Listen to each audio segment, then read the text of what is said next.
Just in time for the touchline on Y254. Very, very fantastic Saturday afternoon and welcome to the program. My name is Maxwell Wasike. 13th of January, it is the year 2018. Happy New Year! And of course, join the conversation via 22162, which is our SMS line starting with the word touch. Keep talking to us and interact with us on our social media platforms as well at hashtag touchline Y254 on Twitter and at Wasike Maxwell. Of course, top-notch show lined up this particular afternoon from 12 to 2 epic segments as well. In the offing. And remember, of course, KPL awards took place last night at a Nairobi hotel, and Mike Madoya, a man who scooped 4 categories, winning and taking home 1.7 Kenyan shillings, of course, having played for Zoo Kericho, and he won Most Valuable Player of the Year award, which enabled him to take home 1 million Kenyan shillings, alongside, of course, being voted as new Player of the Year awards, Midfield Player of the Year awards, and Fair Player of the Awards. Remember, the awards took place last night at a Nairobi hotel, and the previous winner of that particular award is one Kenneth Muguna, man who made a ditch from Western Stima joining Gor Mahia. And of course, it is something that has elicited mixed reactions, especially from Kenyan football followers, thinking that Gor Mahia, despite being crowned official as KPL champions for the 16th record time, didn't produce a player winning any of the categories. Let's take a look of what happened and transpired last night at a Nairobi hotel during Kenya Premier League Awards.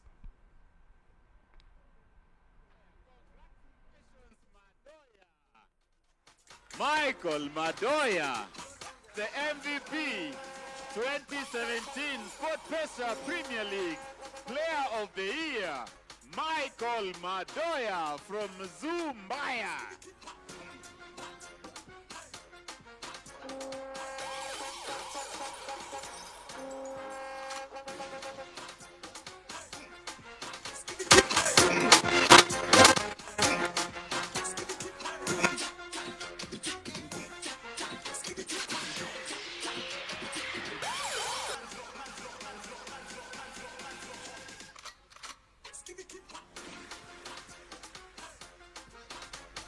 It isn't an easy feat to get to where I am here, but it's through hard work, patience, and resilience.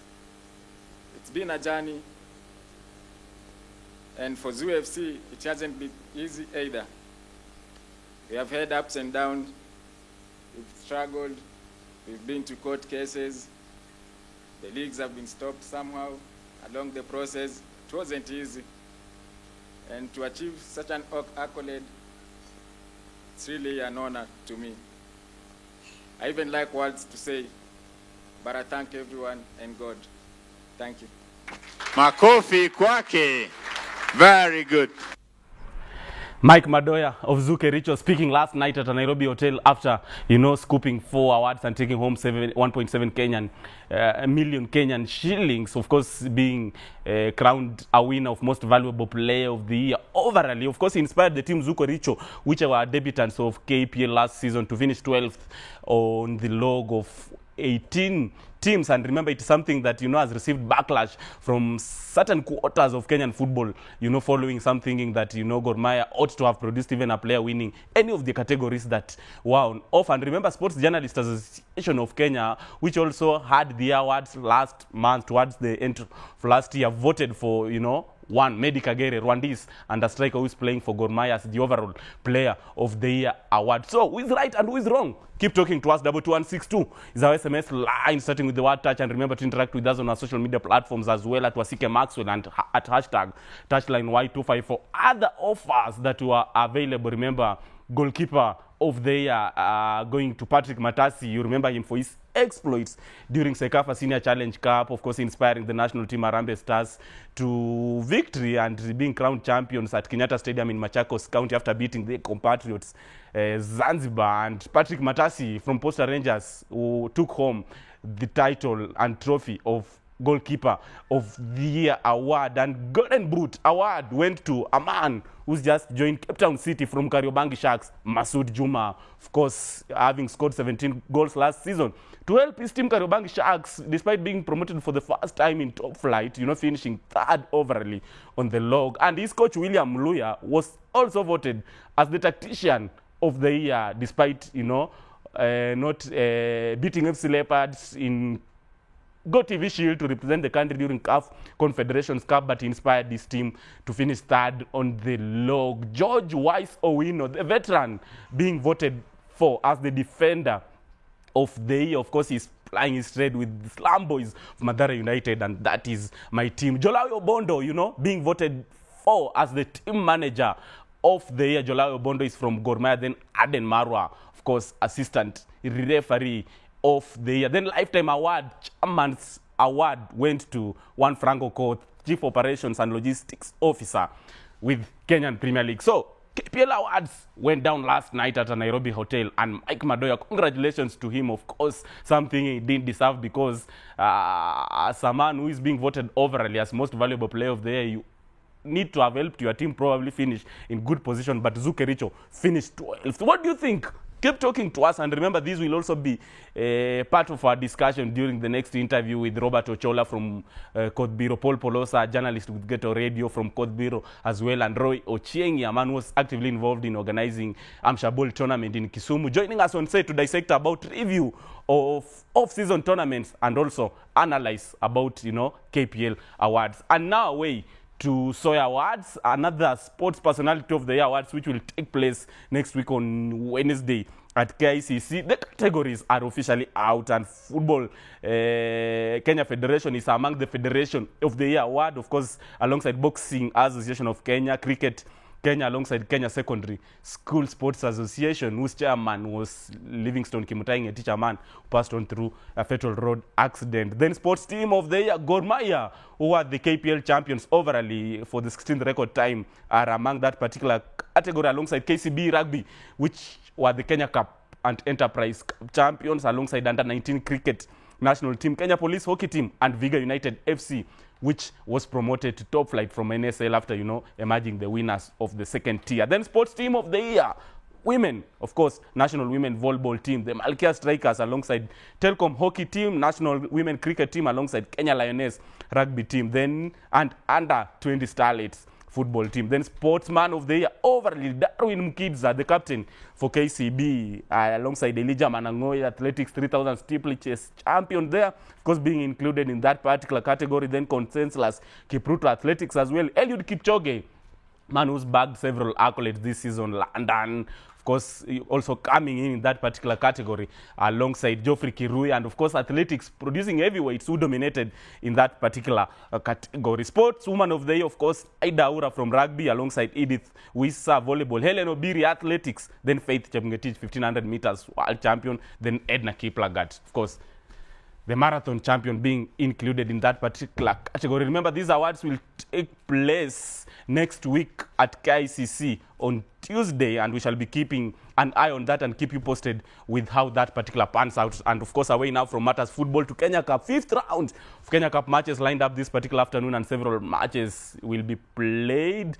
Of course, remember, KCB are still occupying top of the table, closely followed by Homeboys RFC, and the crunch fixture, of course, the main highlight of this particular weekend, pits the two teams, KCB against Homeboys, then Kabras Rugby Football Club coming in third. And as I keep you posted with the fixtures and ties lined up for this particular weekend, Kabras Rugby Football Club play against Queens at Kakamega Showground, my home turf. Then Mwambo, of course, will play Mombasa RFC at Railway Club. Impala Saracens play Kisii at Impala Club. Then Nakuru will play Black Blood of Kenyatta University, which got promoted at Nakuru Athletic Club. Nons will play Strathmore Leos at Jamhuri Park. Then KCB, of course, play Homeboys at KCB Sports Club. Those are the highlights, or rather sports pages of the show. Touchline on Y254. Very fantastic afternoon. And of course, stay tuned to this particular program. My name is Maxwell Wasik. Up next, I did some package with people, you know, just toured Kenya to do some football clinics and scout for talents. They come from Park University, one of the leading football universities in the US. And of course, they have been brought by one man who's appeared on this show several times, Simon Sepe Mulama, a man who featured for the national team Harambee Stars alongside, you know, top clubs FC Leopards and Mathare United. Let's take a look. But up next, review on off-season tournaments. This is the Touchline. Don't go away. Stay tuned.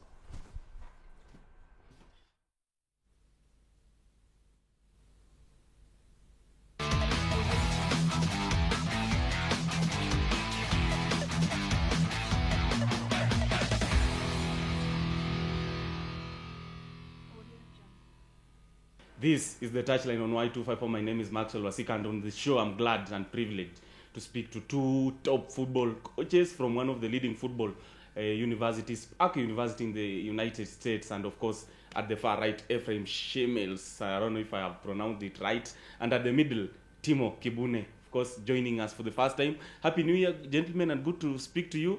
Ephraim, how does it feel being at the state broadcaster for the first time? So far, so good. We just got here this morning, but I love every minute so far. How about you, Timo? Happy New Year. You know, it's great. Always great to be home. Of course, you're in the country for the first time, if I'm not wrong, to conduct some football clinics and probably sport talents. How does it feel? And probably what inspired, out of all the nations, Kenya being the priority?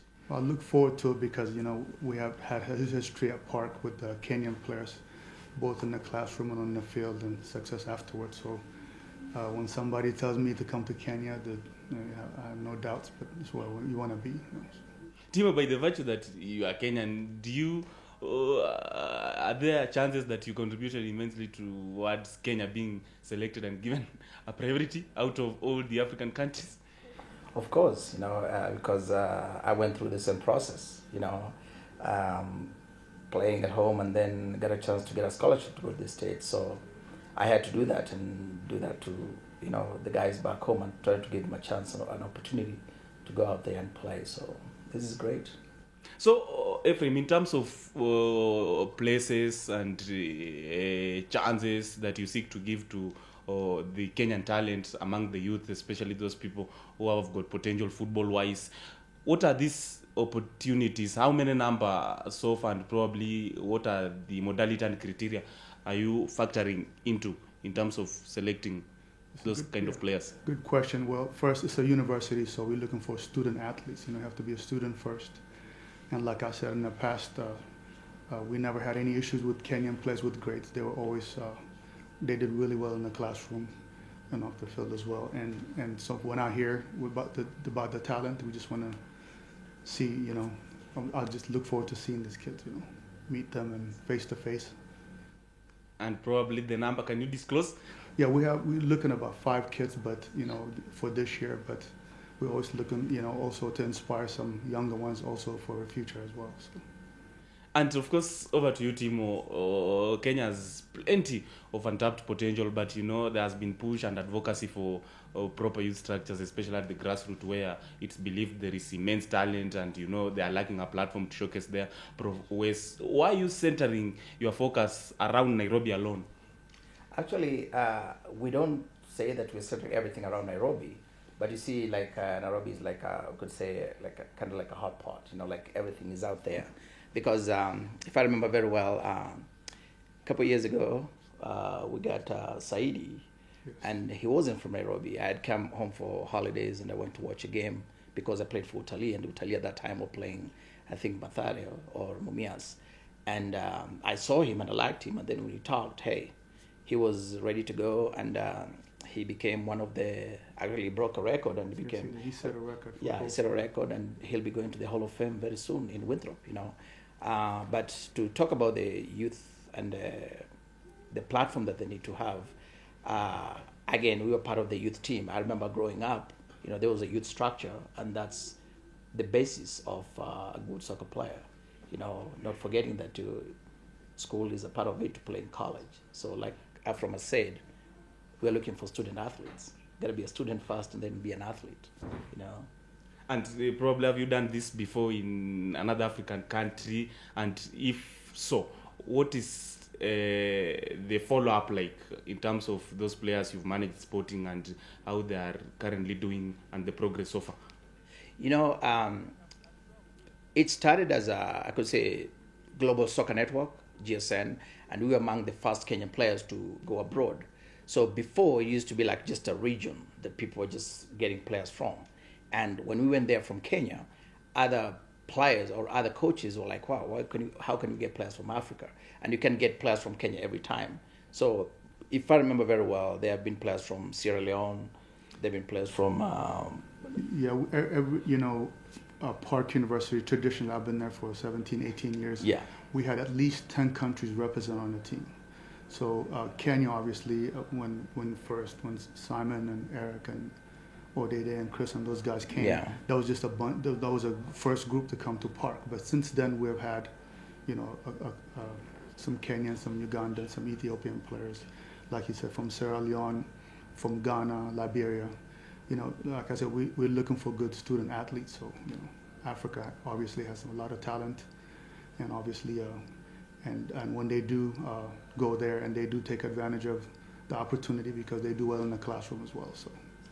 And there's been lack of gender balance in various sectors as far as this country is concerned, and probably you coming to Kenya will try to sanitize the same. So in terms of your selections, are you giving priority to both gender, male and female? Well, I specifically coach the men's team, but we're definitely looking because, you know, we have friends and even our school, you know, they want us to look at, identify some kids as well. And as you know, US, man, they take, you know, whether it's you're male or female, they take sports seriously and college sports seriously. And opportunity is there for those who, you know, who earn it and who deserve it. Timo, in terms of Kenyan talent, what do you make of the same? Of course, this country has produced spectacular and exceptionally talented players overseas. Victor Mugubi Wanyama, Tottenham Hotspur's midfield linchpin, of course, featuring for an English Premier League, you know, club, and the captain of the national team, Harambee Stars. Dennis the Menace Oliech, a man who featured for several clubs in France and also played several times and made huge appearances for the national team. What do you make of the upcoming talent, local-wise? You know, the names that you just mentioned, you know, they grew up through the system, you know, and they found their way to break that, you know. What I could say is, you know, right now you need to nurture these players, make sure that they get the right, we give them the right structure, give them the right, put them in the right environment, give them the right facilities, and, you know, plan for them, you know, not just looking at, hey, we want you to play here for 2 years and then we do this. No, if we have a very comprehensive plan of maybe a 10-year plan or something like that, it's going to help out because we got players. The only thing that we need to do is to have that vision and cut out the plan on how to make sure that these players succeed.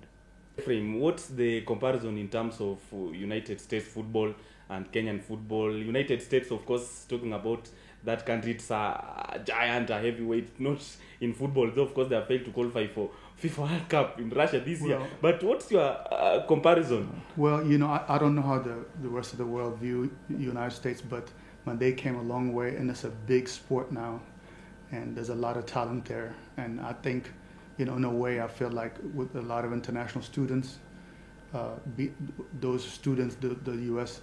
kids being exposed to that, I think it helped them as well to grow. But yeah, let's grow, and I feel like they were very unfortunate not to make the World Cup. I mean, crazy things had to happen, but they were unfortunate. But there's a lot of talent. It's a growing sport. I believe more kids play football than any other sport there. So. But do you believe that youth structure is the bedrock of growth and development of any sport, football in particular? Absolutely, and they have good youth programs there from rec to premier to academy, and it's growing pretty fast. And you can ask Timo, he's involved in all those, not just in college, but with academies and with big clubs. So he can probably tell you a little bit more of that. But with the way things are, if they continue to progress that way, I think that you're going to see them further, and not only not making it, but maybe further and down to maybe, you know, close to, you know, who knows.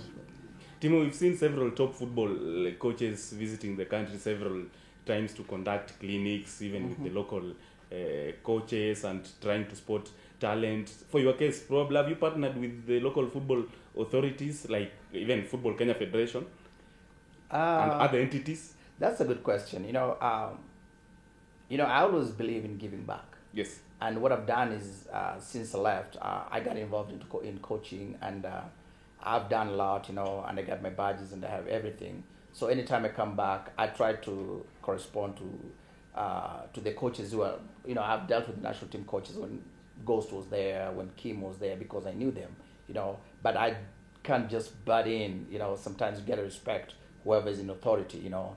But it's a good question. You know, we all look for those opportunities, but, you know, if somebody wants to get an expertise about something, hey, you can come in and give out a plan. It's all about planning. And like you said, I'm lucky. I've been fortunate, to be involved with the U.S. Federation, in the youth structures and going. They've been sending us to Europe to go and look for. To see how they do stuff, and then we come back, we give a report, and then you see how they evolve, how their soccer improves, how they change their methodology in coaching. So I think it's all about getting the right way to coach, educating the coaches, and then setting the structure for the youth, and we should be fine. You've just talked about two gentlemen who form an integral part as far as Kenyan football is concerned, Jacob Gostumle and one Francis Kimanzi, currently at Mathare United, the Slum Boys. And Jacob Gostumle is a man who coached and inspired the national team Harambee Stars to qualify for the first and last time as far as African Cup of Nations is concerned in 2004 in Tunisia. What do you make of the Kenyan talent as far as coaches are concerned, considering that as we speak right now, the man at the helm of the national team is from Belgium, Paul Put, and it is something that has elicited mixed reactions from Kenyan football followers. Some thinking that Kenyan team deserve being coached by their very own, other thinking that the foreign man is the man that can steer the country to other football greater heights. What do you think? Yes or no, good and bad. You can go with either, but whoever is in charge, we give him maximum cooperation, we cooperate with him and try to help him out in what we want to do, then we can be successful. I know when Ghost went through with the national team and when we qualified for the 2004 Cup of Nations, it was about the planning, it was about the structure. You could see that. Most of those players, when you look at where they came from, it was all about, a little bit, they play a little bit about the youth. They were involved in the youth soccer a little bit. When you look at Ghost again and look at Kimanzi, it was all about the coaching education, So for me, what I feel is, for us to succeed, we have to start with the coaches. Because when this coach understand what to do, then they can transmit that from the grassroots. And then when the players come out, they'll know, they'll always have, the technical part of it. They'll know what needs to be done. So that if you are coaching the grassroots, and then I'm coaching maybe U14, U15, I get players that understand how to control the ball. They understand what it takes to do this and this and this. And then after I hand them over to maybe they go play for God or they go play for whoever, then that coach, when he gets them, they feel like, oh, this player is ready. So if we educate our coaches very well on what we need to do, nothing is impossible. The players will just come in. Ephraim, our football top governing council of Football Kenya Federation is new in office, close to 2 years right now since they got elected to replace the outgoing office. And probably what's your message to them as far as what they can borrow, and if they can borrow from the Federation of United States if they have to, take Kenyan football to another top level? Yeah, I'm not familiar, to be honest, about what Kenyan football, but I know that they have great players in the past, even like you mentioned, play in Europe. We're not, from Ethiopia, we're not as fortunate to have as many talented players like you guys do. But I'll say, like you said, I agree with Timo. Structure is good, especially with coaching, and I see where, we have watched U.S. kids, just the kids, that you see growing up from U8 to going to college, the difference that coaching makes. And I've seen what Timo has done himself with some kids there, and I feel like it can only help, but I don't know much about the federation.